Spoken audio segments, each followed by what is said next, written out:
أعوذ بالله من الشيطان الرجيم بسم الله الرحمن الرحيم يا أيها الذين آمنوا كتب عليكم الصيام كما كتب على الذين من قبلكم لعلكم تتقون അസ്സലാമു അലൈക്കും വറഹ്മത്തുള്ളാഹി വബറകാതുഹു. സൂറത്തുൽ ബഖറ ആയത്ത് 184. അർത്ഥം: വിശ്വാസികളെ, നിങ്ങൾക്ക് മുൻപുള്ളവർക്ക് നിർബന്ധമാക്കപ്പെട്ടതുപോലെ നിങ്ങൾക്കും വ്രതാനുഷ്ഠാനം നിർബന്ധമാക്കപ്പെട്ടിരിക്കുന്നു. നിങ്ങൾ ധാർമ്മികവും ആത്മീയവുമായ ന്യൂനതകളിൽ നിന്നും സുരക്ഷിതരാകും വിധം ദോഷബാധയെ സൂക്ഷിക്കുവാൻ വേണ്ടി. സയ്യിദ്നാ ഹദ്റത്ത് മുസ്ലിം മൗഊദ് റളിയല്ലാഹു അൻഹു ഈ ആയത്തിൻ്റെ ഹല്ലേലൂഖാത്തിൽ പറയുന്നു, തത്തഖൂൻ എന്ന പദം ഇത്തഖ എന്നതിൽ നിന്നുള്ള മുളാരിയ ജമ മുഖാത്തിബിൻ്റെ രൂപമാണ്. തഖ്വ എന്നതിന് മുഫ്രദാത്തിൽ നൽകിയിരിക്കുന്ന അർത്ഥം ഇപ്രകാരമാണ്: ഭയപ്പെടുന്ന കാര്യങ്ങളിൽ നിന്ന് ഒരു കവചത്തിന് പിന്നിലെന്ന പോലെ ആത്മാവിനെ സംരക്ഷിച്ചു നിർത്തുക എന്നാണ്. ശരീഅത്തിൻ്റെ സാങ്കേതിക ഭാഷയിൽ പാപങ്ങളിൽ നിന്ന് ആത്മാവിനെ കാത്തു സൂക്ഷിക്കുന്നതിന് തഖ്വ എന്ന് പറയുന്നു. ഖുർആനിൽ ഉപയോഗിച്ചിരിക്കുന്ന തഖ്വ എന്ന പദത്തെക്കുറിച്ച് ഒരാൾ ഹദ്റത്ത് അബൂ ഹുറൈറ റളിയല്ലാഹു അൻഹുവിനോട് ചോദിച്ചപ്പോൾ അദ്ദേഹം ഇപ്രകാരം മറുപടി നൽകി: മുള്ളുകളുള്ള ഒരു സ്ഥലത്തു കൂടി നടക്കുമ്പോൾ നീ എന്താണ് ചെയ്യാറുള്ളത്? അദ്ദേഹം പറഞ്ഞു, ഒന്നെങ്കിൽ ഞാൻ അതിൽ തട്ടാതെ ഒഴിഞ്ഞു മാറി നടക്കും, അല്ലെങ്കിൽ പിന്നോട്ട് മാറും, അല്ലെങ്കിൽ ശ്രദ്ധയോടെ മുന്നോട്ട് പോകും. അബൂ ഹുറൈറ പറയുന്നു, അതുതന്നെയാണ് തഖ്വ. അതായത് അള്ളാഹുവിനെ അനുസരിക്കാതിരിക്കേണ്ടി വരുന്ന ഒരു സാഹചര്യത്തിൽ മനുഷ്യൻ നിലകൊള്ളരുത്, മറിച്ച് എല്ലാവിധത്തിനും അത്തരം സ്ഥലങ്ങളിൽ നിന്ന് ഒഴിഞ്ഞു മാറാൻ ശ്രമിക്കണം. തുടർന്ന് ഈ ആയത്തിൻ്റെ തഫ്സീറിൽ സയ്യിദ്നാ ഹദ്റത്ത് മുസ്ലിം മൗഊദ് റളിയല്ലാഹു അൻഹു പറയുന്നു, കമാ കുതിബ അലല്ലദീന മിൻ ഖബ്ലിക്കും എന്ന് പറഞ്ഞുകൊണ്ട് അള്ളാഹു മുസ്ലിങ്ങളുടെ ശ്രദ്ധ ചെലുത്തുന്നത് വ്രതാനുഷ്ഠാനം എന്നത് നന്മയുടെയും പ്രതിഫലത്തിൻ്റെയും ത്യാഗത്തിൻ്റെയും ആരാധനയാണ്. ഈ കൽപ്പന മുൻപുള്ളവർക്കും അള്ളാഹു നൽകിയിട്ടുള്ളതാണ്. ഈ കൽപ്പന നിങ്ങൾക്ക് മാത്രം നൽകിയതായിരുന്നുവെങ്കിൽ നിങ്ങൾ പറയുമായിരുന്നു, ഈ കൽപ്പനയുടെ ബുദ്ധിമുട്ട് നിങ്ങൾക്കെന്തറിയാമെന്ന്. എന്നാൽ ഈ കൽപ്പന അള്ളാഹു മുൻപുള്ളവർക്കും നൽകിയിട്ടുള്ളതാണ്. അതുകൊണ്ട് അള്ളാഹു പറയുന്നു, മുസ്ലിങ്ങളെ, നിങ്ങൾ ജാഗ്രത പാലിക്കുക. നാം നിങ്ങൾക്ക് നോമ്പ് നിർബന്ധമാക്കിയിരിക്കുന്നു. മുൻഗാമികൾക്കും അത് നിർബന്ധമായിരുന്നു എന്ന കാര്യം നിങ്ങളെ അറിയിക്കുകയും ചെയ്തിരിക്കുന്നു. ചുരുക്കത്തിൽ, മുസ്ലിങ്ങളുടെ ധൈര്യവും ആത്മവിശ്വാസവും വർദ്ധിപ്പിക്കാനാണ് നോമ്പ് നിങ്ങൾക്ക് മാത്രമല്ല നിങ്ങൾക്ക് മുൻപുള്ളവർക്കും നിർബന്ധമായിരുന്നു എന്ന് പറഞ്ഞിരുന്നത്. എന്നാൽ അവരുടെ നോമ്പിൻ്റെ രീതികളിൽ വ്യത്യാസമുണ്ടായിരുന്നു. ആ വ്യത്യാസങ്ങൾ ഇന്നും നിലനിൽക്കുന്നുണ്ട്.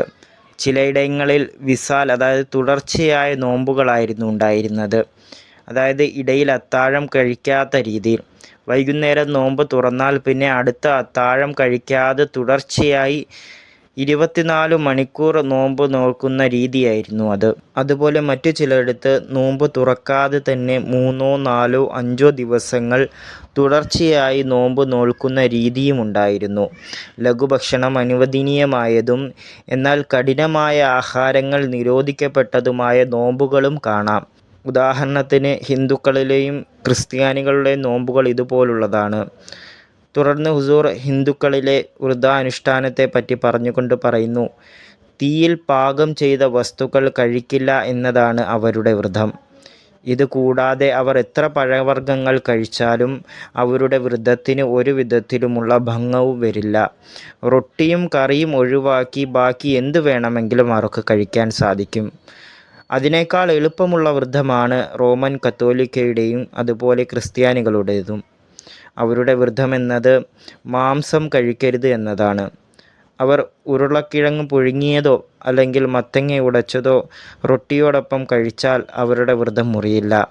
എന്നാൽ ഒരു കഷ്ണം മാംസം വയറ്റിലെത്തിയാൽ അവരുടെ വ്രതം മുറിഞ്ഞു പോകുന്നതാണ്. ഇങ്ങനെ വിവിധ ജനങ്ങൾക്കിടയിൽ നോമ്പിനെക്കുറിച്ച് വ്യത്യസ്തമായ രീതികളും അഭിപ്രായങ്ങളുമാണുള്ളത്. അള്ളാഹുവിൻ്റെ ഓരോ കൽപ്പനകളിലും ആ കാലഘട്ടത്തിനനുസരിച്ചുള്ള ചില യുക്തികൾ ഒളിഞ്ഞിരിപ്പുണ്ടാകാം. ഉദാഹരണത്തിന്, അമിതമായി മാംസം കഴിക്കുന്ന ജനങ്ങൾക്ക് പച്ചക്കറി കഴിക്കുന്നതിലൂടെ ലഭിക്കുന്ന സ്വഭാവ ഗുണങ്ങൾ നഷ്ടപ്പെട്ടേക്കാം. അത്തരം ആളുകളുടെ ധാർമ്മികമായ പരിഷ്കരണത്തിനും ഭക്ഷണത്തിൽ പച്ചക്കറികൾ അത്യാവശ്യമാണെന്ന് അവരെ പഠിപ്പിക്കുവാനും വേണ്ടി ആഴ്ചയിൽ ഒരു ദിവസമെങ്കിലും നിങ്ങൾ മാംസം കഴിക്കരുത് എന്ന് അള്ളാഹു കൽപ്പിച്ചിട്ടുണ്ടെങ്കിൽ അത് വളരെ യുക്തിസഹമായ ഒരു ഉപവാസമായി മാറുന്നു. ഇതിന് വിപരീതമായി ഇസ്ലാം നമ്മുടെ ഭക്ഷണത്തെക്കുറിച്ച് ഒരു പൊതുവായ നിയമം നൽകിയിട്ടുണ്ട്.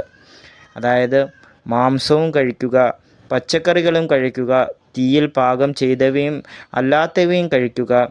ചുരുക്കത്തിൽ അള്ളാഹു നമ്മുടെ ഭക്ഷണക്രമത്തിൽ എല്ലാത്തരം മുൻകരുതലുകളും ഒരുമിച്ച് ചേർത്തിരിക്കുന്നു. എന്നാൽ മുൻകാല ജനതകൾക്ക് ഇത്തരത്തിലുള്ള മുൻകരുതലുകൾ താങ്ങാൻ കഴിയാത്ത നിബന്ധനകളായി പോകുമായിരുന്നു. അതിനാൽ അവരുടെ സ്വഭാവം നന്നാക്കാൻ ഇത്തരത്തിലുള്ള ഉപവാസങ്ങൾ നിശ്ചയിക്കപ്പെട്ടു.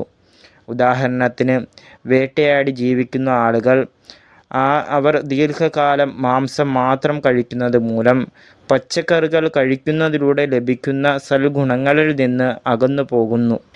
അങ്ങനെയുള്ളവരോട് ആഴ്ചയിൽ ഒരു ദിവസം മാംസം ഉപേക്ഷിക്കാൻ അള്ളാഹു കൽപ്പിച്ചാൽ അത് അവർക്ക് വളരെ ഉപകാരപ്രദമാകും. അതുകൊണ്ട് മുൻകാല സമുദായങ്ങളിലും ഉപവാസമുണ്ടായിരുന്നു.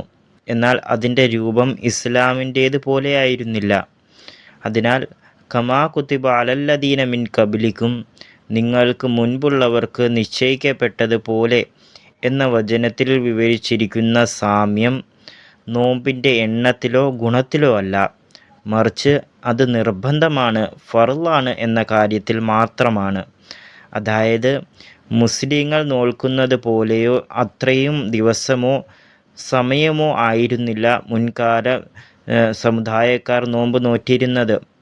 മറിച്ച് അവർക്കും നോമ്പ് നിർബന്ധമായിരുന്നു, നിങ്ങൾക്കും നോമ്പ് നിർബന്ധമാക്കപ്പെട്ടിരിക്കുന്നു എന്നാണ് അള്ളാഹു ഇവിടെ പറയുന്നത്. ഈ ആയത്തിൻ്റെ തഫ്സീർ തുടരുന്നതാണ്. വാഹിർ ദവാന അൽഹംദുലില്ലാഹി റബ്ബിൽ ആലമീൻ.